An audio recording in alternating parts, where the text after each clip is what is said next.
Om Shanti.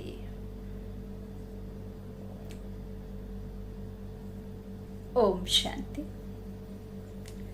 Refreshment. बाबा ने कुछ बातें हमसे कही हैं कि अपनी उन्नति के लिए, और कई बार क्या होता है, हम कई घंटों का काम कुछ ही समय में कर लेते हैं और कई बार हम कम समय का काम भी कई घंटों में पूरा नहीं कर पाते हैं। उसका बहुत बड़ा कारण है कि आप शरीर से कम लेकिन बुद्धि से अधिक थके हुए महसूस करते हैं। इसीलिए हम काम में तो शारीरिक रूप से कम थकते हैं, लेकिन बुद्धि थकी हुई होने के कारण हम उस कार्य को सही रीति कर नहीं पाते हैं और बहुत थकावट महसूस करते हैं। तो उसके लिए बाबा कहते हैं कि टाइम भी ज़्यादा लग जाता है और अनुभव भी नहीं हो पाता है, क्योंकि आपकी बुद्धि फ्रेश नहीं रहती। तो उसके लिए बहुत अच्छा, आपको जो डबल फ्रेशनेस रहती है, आपकी बुद्धि भी और शरीर भी, तो हम क्या करते हैं, कोई भी काम हम बहुत जल्दी और अच्छी रीति कर पाते हैं। अब हम इस एग्जाम्पल से यदि समझें तो मान लीजिए कि आप ऑफिस में या घर में ही कोई गृहस्थ में रहने वाली बहन है, वो काम करती है, सुबह से रात तक लगी रहती है, बहुत अच्छी रीति से काम करती है और बहुत मेहनत से और बहुत खुश मिजाज होकर के काम करती है, और शाम को जब या दोपहर में खाना बना करके जब परोसती है और आपने बहुत दिल से किया, आपने खाना परोसा, लेकिन सामने से कई लोगों की आवाज आई कि खाने में ये टेस्ट कम है, वो कम है, नमक कम है, मिर्ची ज्यादा है, ये है, वो है, खट्टा ज्यादा है, कुछ भी इस तरह से जब आपको कानों में आवाज आती है, सुनाई देता है, तो आप बहुत महसूस करते हैं, इस तरह से हताश हो जाते हैं, निराशाजनक हो जाते हैं और आप बहुत अजीब महसूस करते हैं कि आपका पूरा जो कहना चाहिए, जितनी आपकी शरीर की क्षमता खत्म नहीं हुई होगी, जितना आपने बुद्धि मन को नहीं लगाया होगा, उतनी खुशी से बनाया, लेकिन वो पूरे दिन की मेहनत आपको 1 मिनट में थकावट महसूस कराने पर मजबूर हो जाती है, क्योंकि आपने बहुत लगन से किया, लेकिन वहां से आवाज आपको ऐसी आई। आपने ऑफिस में गए, बहुत मेहनत से काम किया, बहुत शिद्दत से काम किया कि मुझे अप्रिशिएट मिलेगा या मुझे बहुत अच्छा कहा जाएगा, लेकिन शाम को जब आपका बॉस आता है और बोलता है कि आपने काम अच्छा नहीं किया, तो आप जो पूरे दिन में नहीं थके होंगे ना, वो उनकी एक लाइन से आप थकावट महसूस करना शुरू कर देंगे, इतना अनुभव करेंगे, इतना बुरा फील होगा आपको। क्यों? क्योंकि आपका पूरा मेहनत एक लाइन में बराबर हो गई। और वही चीज यदि आपने थाली परोसी और वहां से ये आवाज सुनाई देती कि खाना बहुत अच्छा है, बस थोड़ा सा कम है, कोई बात नहीं, अगली बार जब आप बनाओगे तो इसे थोड़ा सा कोशिश करना कि मुझे नमक थोड़ा कम खाता हूं या खाती हूं, तो आप थोड़ा कम डालना, तो बहुत बराबर था, खाना बहुत अच्छा था। तो आप क्या करेंगे, उससे भी डबल खुशी के साथ में अगले दिन आप वही काम को करेंगे और बहुत हिम्मत और बहुत फ्रेशनेस के साथ में करेंगे। बात वही थी, सामने वाले ने आपको वही बात कही, लेकिन उसका जो लहजा था बात का और जो आपको समझाने का तरीका था वो दूसरा था। बात उसने वही कही, लेकिन सिर्फ अपना शब्दों का तरीका और बोलने का तरीका थोड़ा सा चेंज कर दिया, तो आपको डबल फ्रेशनेस फील हुआ और अधिक मेहनत से आपने दूसरे दिन करने की कोशिश की। वही ऑफिस में यदि वही बॉस आपको यह बात कहे कि आपने कार्य बहुत अच्छा किया, मैंने पूरे दिन देखा, आपने बहुत मेहनत की, मैं देख रहा था कि आपने बिल्कुल भी रेस्ट नहीं किया, लेकिन ये कल आप कोशिश करना कि ये कार्य थोड़ा सा सही तरीके से हो सकता था। बस बात उसने वही कही, लेकिन आपको उसने गलत भी नहीं कहा। तो आपकी जो कहना चाहिए थकावट थी वो उनके शब्दों से हिम्मत में बदल गई। तो यही बाबा हमसे कहते हैं कि हमेशा अटेंशन रखो, फ्रेश बुद्धि रहने का अटेंशन रखो। और बाबा ने कहा कि ज्यादा सोने की आदत ना हो, लेकिन आवश्यक समय शरीर के हिसाब से चाहिए, तो उसका अटेंशन रखो। कभी कभी सेवा का चांस होता है, मास में 2 बार होता है, बार बार देरी हो गई, वह दूसरी बात है, लेकिन अगर नियमित रूप से थका हुआ होगा तो याद में फर्क पड़ जाता है। बाबा ने कहा आप रात में थोड़ा सा समय ऐसा बना लीजिए कि आप 12 बजे सोते हैं तो आप 11 बजे सो जाइए, लेकिन सुबह जो अमृत वेला या सुबह जो हम बाबा से शक्तियां लेकर के पूरे दिन फ्रेशनेस फील करते हैं, तो वो फ्रेशनेस की बाबा बात कहते हैं कि सुबह आप अपने में जो हम सुबह अमृत वेला क्यों करते हैं, उसका कारण बाबा ने कई बार मुरली में बताया है। उसका एक ही एक कारण है कि जो हम सुबह सुबह अपने में बाबा से जो शक्तियां भरते हैं, या जो अपने आप को स्टार्टिंग में जो हमारी आदि की शुरुआत, सुबह हमारी आदि की शुरुआत है और रात हमारा अंत होता है। तो हम जब आदि की शुरुआत अर्थात सुबह की शुरुआत करते हैं, और यदि आप इतना कहते हैं ना कि किसी ऐसे का चेहरा देख करके उठिए ताकि आपका दिन पूरा अच्छे से गुजरे, तो वो चेहरा किसका देखना है और क्या थॉट आपको क्रिएट करने हैं, कौन से आपको अच्छे अच्छे कहना चाहिए संकल्पों से खुद को भरपूर करना है, बजाय विस्तार में जाने से पहले कि आप बिजनेस में, अपने बच्चों में, अपने फ्यूचर में, अपनी कोई ऐसी बात में जाने से पहले अपने आप को ऐसे संकल्पों से भरपूर कर लीजिए जिससे आपका पूरा दिन ऐसा गुजरे मानो आपने कोई मेहनत की ही नहीं है। तो वो मेहनत आपकी सफल तब होगी जब आप सुबह सुबह उस परम पिता परमात्मा के साथ में खुद को कनेक्ट करेंगे। कनेक्ट करके उनसे पावर ले करके पावर को महसूस भी करना है। यूं नहीं कि मैं भाग्यशाली हूं तो हूं, नहीं हूं बस कह दिया, कहने से क्या होता है। आपने कहा मैं भरपूर हूं, संतुष्ट हूं, और आप अगले ही क्षण असंतुष्ट हो गए, तो आप असंतुष्ट ही रहेंगे। आपने देखा कि मैं तो धनवान हूं और घर के खजाने लॉकर में तो 1 रुपया नहीं है, तो मैं कैसे भरपूर हो गया। बस आपने संकल्प सीधा किया, उसी को उल्टा कर दिया, तो बस आप कैसे धनवान होंगे। आपने महसूस किया ही नहीं। आपने कहा मैं भाग्यशाली हूं और मेरी तो किस्मत फूटी है, मैं कहाँ भाग्यशाली। तो आप अपनी किस्मत को खुद ही दोष देते हैं, खुद ही आप इतने वर्षों से अपनी किस्मत को नकार रहे हैं, अपने भाग्य को कोस रहे हैं। तो भाग्य कैसे उज्जवल होगा, कैसे भाग्यशाली बनेंगे जब आपके संकल्प ही ऐसे रहेंगे। तो सुबह सुबह बाबा ने हमें यही कहा है कि सुबह का जो समय है और बहुत मुश्किल है, तो आप 6 बजे तक भी, बाबा ने कई बार कहा है मुरली में कि आप बिजनेसमैन हैं, आप बहुत बड़े किसी कारण से यदि रात में सचमुच लेट हो जाते हैं, देखिए कोई सिनेमा देख करके लेट होना, कोई मूवी में लग जाना लेट होना, तो वो बाबा को मंजूर नहीं है।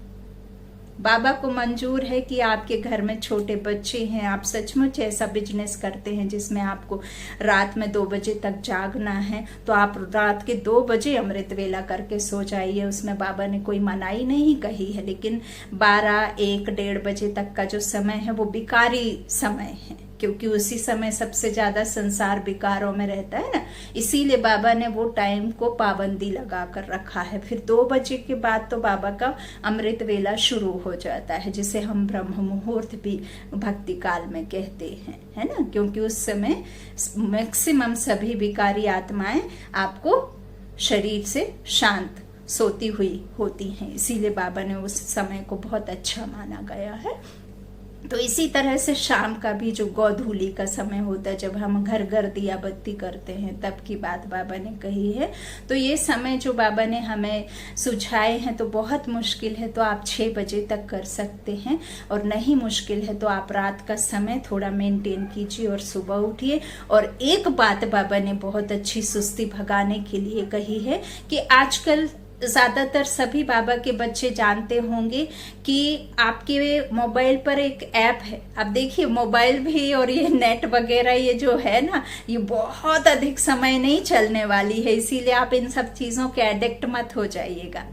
आप किसी भी चीज को अपना बना सकते हैं, लेकिन उसका आदी मत हो जाइए, उसके एडिक्ट मत हो जाइए। जैसे हमारा सर दर्द होता है, कई कई की आदत पड़ जाती है हेडेक होने से, बिना दवा के उनका सर ठीक ही नहीं होता, क्योंकि उन्होंने वो आदत डाल ली होती है। तो इस तरह की आदत मत डालिए कि कल के लिए जैसे जैसे नेट का सर्कल घूमता है वैसे वैसे हमारा भी मूवमेंट शुरू हो जाता है। इस तरह से कोई भी नहीं। चाय भी एक नशा है, अगर नहीं मिलती तो कईयों का सर दर्द खत्म ही नहीं होता और कईयों का बिना उसके भी चल जाता है। तो ऐसे आदत मत डालिए कि आगे चल के प्रॉब्लम हो जाए, आगे चल के आप उसके बिना जीना मुश्किल हो जाए।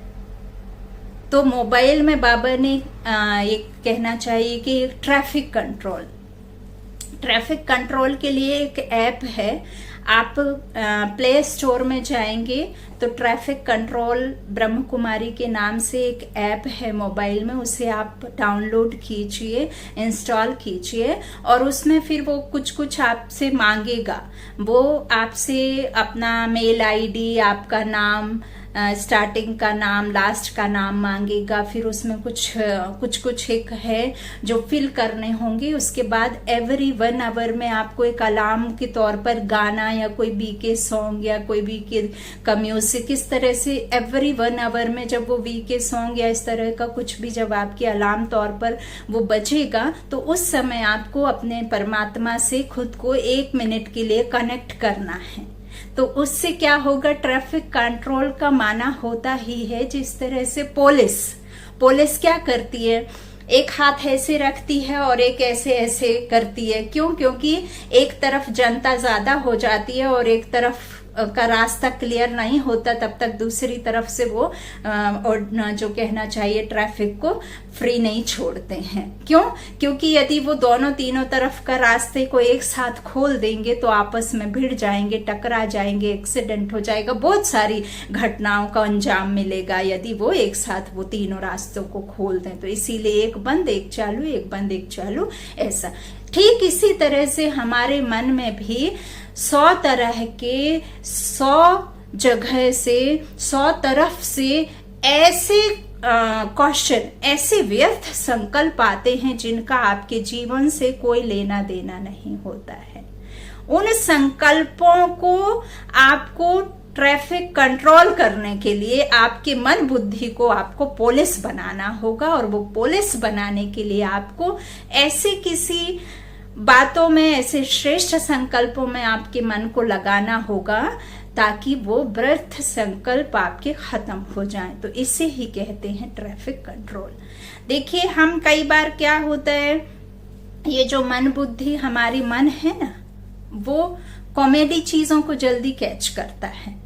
हमारा मन बहुत कॉमेडियन है और बहुत खुशनुमा पलों को बहुत जल्दी याद करता है। मान लीजिए कि आप कहीं से आ रहे हैं, तो आप कहीं से आ रहे हैं और आपको मान लीजिए कि बहुत सारे चेहरे मिलते हैं, बहुत सारे अनगिनत अनकाउंटेबल चेहरे आप देखते हुए घर आते हैं, लेकिन उन चेहरों को आप याद नहीं कर पाते। लेकिन आपको कोई ऐसा कार्टून मिल जाए, कोई आपको जोकर मिल जाए, कोई आपको ऐसी चीज मिल जाए देखने के लिए जो बड़ी फनी होगी, तो उसे आप याद करके आ जाएंगे, जबकि आपका उनसे कोई सरोकार नहीं, उन चेहरों से आपको कोई लेना देना नहीं, लेकिन आपके मन में वो फनी सीन जरूर याद रहेगा और बहुत समय तक फनी सीन चलेगा आपके मन में।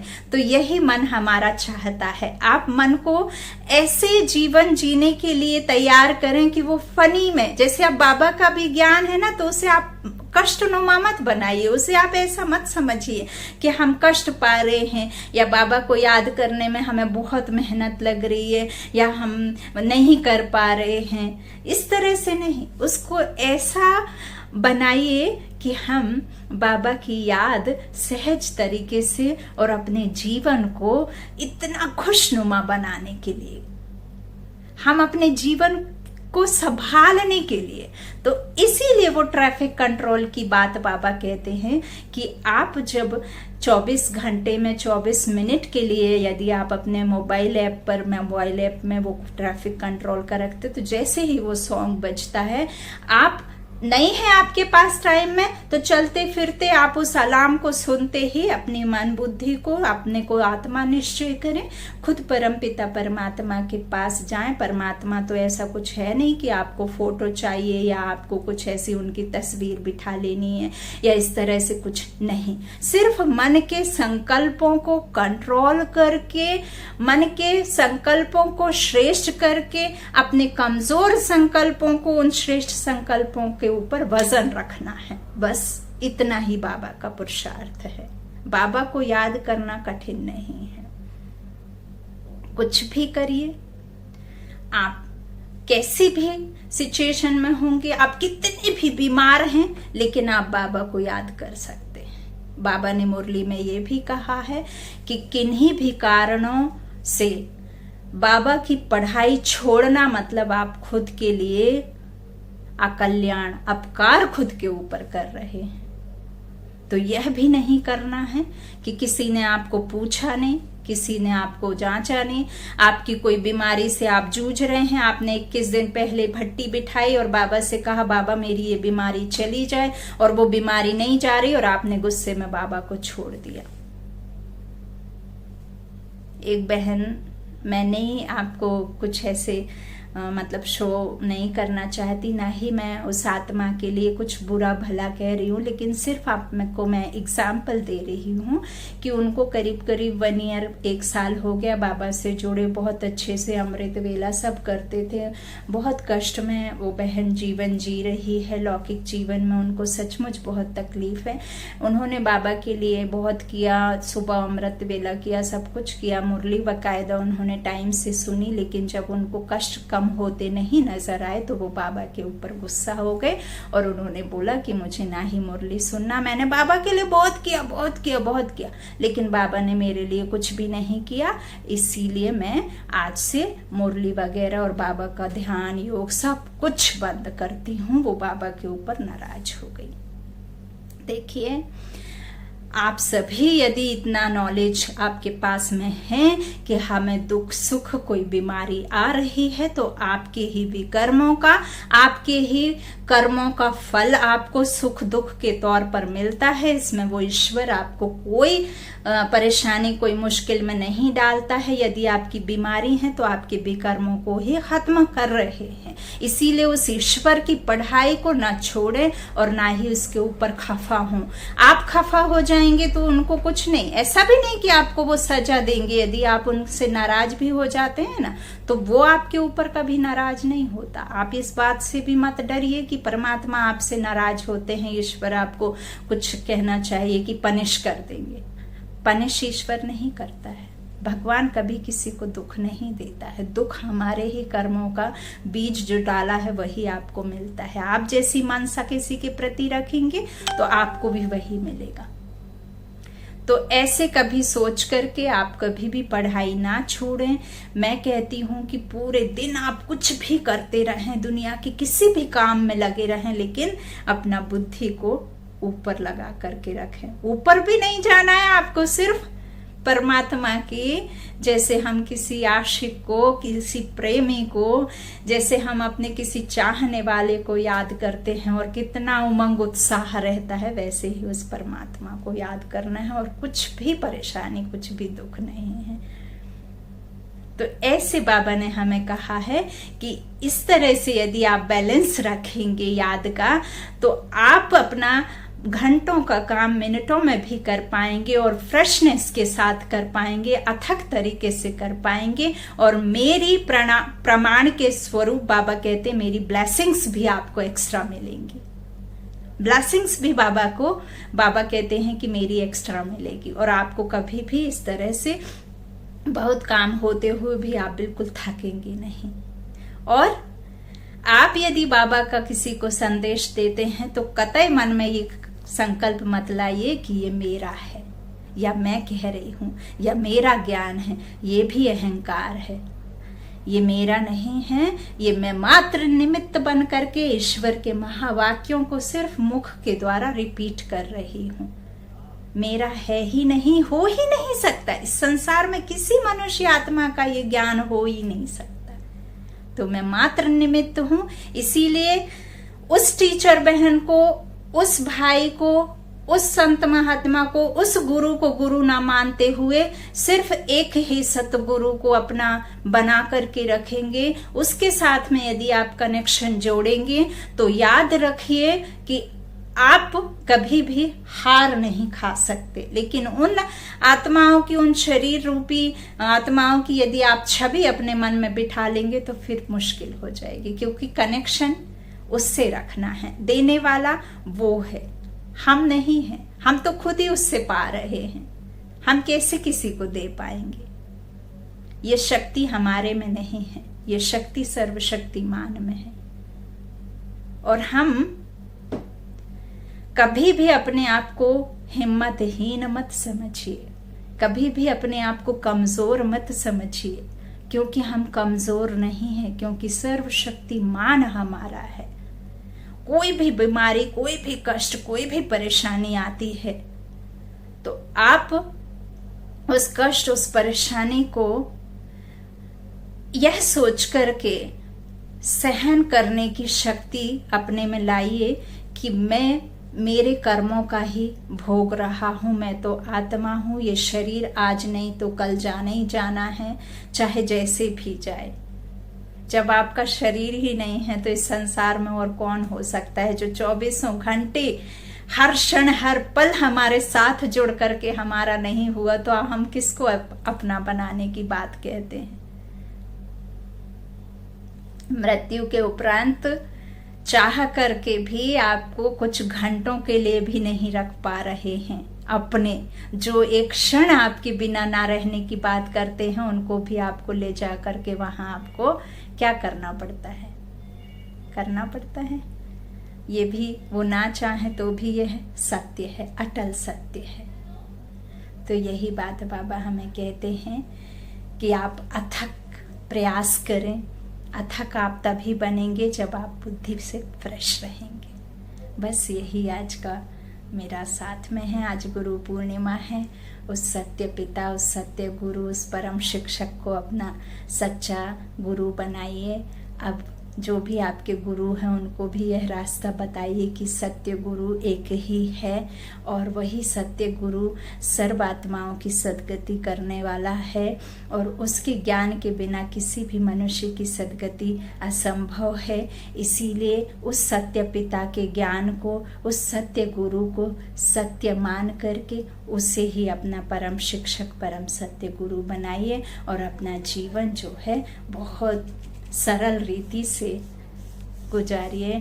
हंसते खेलते, खुशी से गाते, मुस्कुराते। जीवन जीने की कला ही है मुस्कुराना। आपको देख करके और भी लोग मुस्कुराएंगे, क्योंकि जो सामने वाले को अच्छा लगता है वो करता है। आपको देख और भी यही करेंगे। मुस्कुराते रहिए। मुस्कुराने का कोई पैसा, कोई आपको भुगतान नहीं करना है। ओम शांति। शुक्रिया, शुक्रिया।